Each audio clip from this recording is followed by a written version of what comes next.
Bismillahirrahmanirrahim.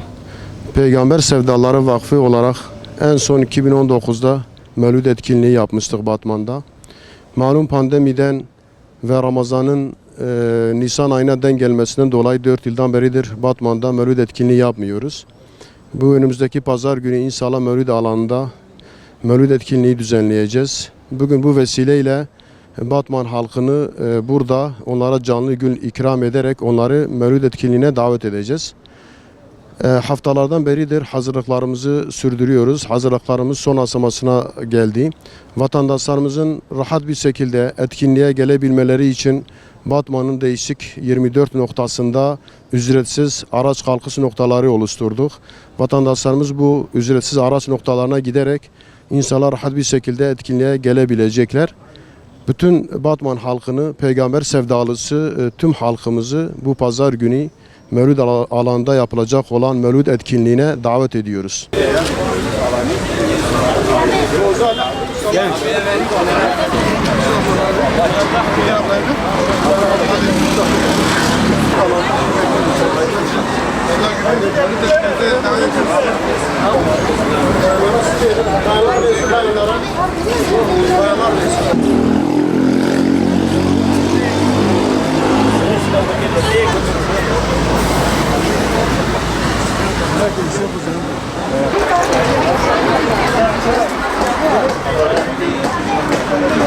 Saat 2'de Mevlid alanında. Sizler de davetlisiniz. Tamam canım, sağ olasın.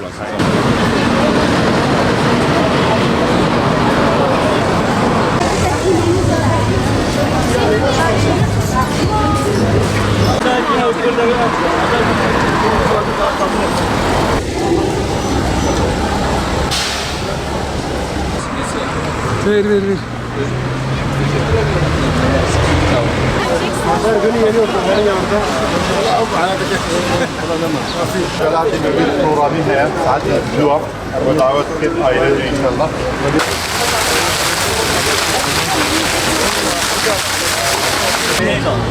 Gel fotoğrafları davet edip bakıyorum ama